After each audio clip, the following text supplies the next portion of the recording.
Calon Wakil Presiden nomor urut 2 Gibran Rakabuming Raka mengunjungi Pasar Pandansari serta berdialog dengan pelaku industri kreatif di Kota Balikpapan, Kalimantan Timur. Dalam kunjungannya tersebut, Gibran menyempatkan untuk berbincang dengan para pedagang mengenai harga bahan pokok seperti cabai, daging, dan komoditas lainnya. Ini kan Balikpapan ya, kebanyakan beliau-beliau pedagang tadi mengambil barang dari Jawa Timur. Kalau ikan tadi dari Sulawesi dan sekitarnya. Kita intinya pengen ngecek harga aja di akhir tahun ini seperti apa. Usai belusukan ke Pasar Pandansari Balikpapan, Kalimantan Timur, Gibran lanjutkan dialog dengan pelaku industri kreatif dan lintas komunitas di Balikpapan. Gibran berharap melalui pelaku industri kreatif dapat menaikkan nilai tambah ekonomi di dalam negeri. Indonesia ini kan negara besar ya. Kita harus bisa keluar dari middle income trap. Ya kuncinya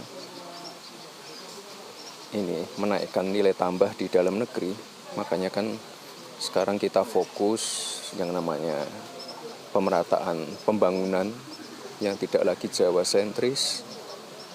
Kita fokus hilirisasi, kita fokus juga menaikkan industri kreatif, UMKM dan lain-lain. Ini penting, soalnya mereka pelaku usahanya. Dalam kunjungannya ke Pulau Kalimantan, Gibran juga akan menyambangi Kota Pontianak dan Singkawang, Kalimantan Barat. Demikian laporan Edo Yoga, Yudis Aldani, Garuda TV. Pemirsa, calon Wakil Presiden nomor urut 2 Gibran Rakabuming Raka juga mengunjungi Ibu Kota Nusantara atau IKN di Kalimantan Timur. Hal ini sebagai bentuk komitmen pasangan Prabowo Gibran untuk melanjutkan proses pembangunan.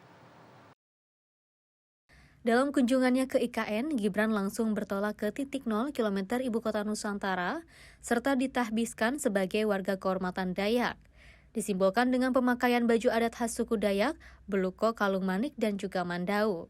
Dalam kesempatan tersebut, Gibran menyampaikan keinginan dan komitmen pasangan Prabowo Gibran dalam pemerataan pembangunan yang tidak Jawa sentris, melainkan menuju Indonesia sentris.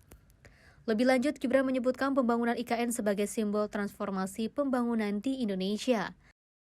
Yang jelas kan kita sudah berkali-kali statement ya, kita akan melanjutkan pembangunan IKN. Kita kan sangat mendukung adanya pemerataan pembangunan yang tidak lagi Jawa sentris.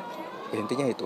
Dan kami nanti ke depan, ya karena baru sekarang saya ketemu dengan ketua-ketua adat, para tokoh masyarakat, ya ke depan memang perlu lebih banyak lagi dilibatkan dalam proses pembangunan IKN ini. Tadi juga main ke Techno House ya Mas? Iya. Melihat teknologinya seperti Mas optimis Mas? Ya sangat luar biasa sekali sih.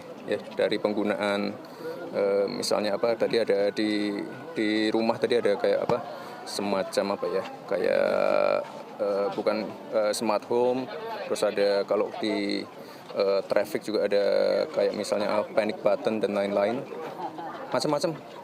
Tapi kan mereka belum semuanya akan dieksekusi. Karena kita akan melihat siapa nanti yang akan bisa tereksekusi karena banyak company tadi, ya. Selain kunjungan ke titik 0 IKN, Gibran juga menyempatkan untuk melihat perkembangan Techno House di kawasan IKN. Gibran menambahkan dalam pembangunan Ibu Kota Nusantara akan melibatkan tokoh adat, warga lokal, dan UMKM. Demikian laporan Edo Yoga, Yudis Aldani, Garuda TV.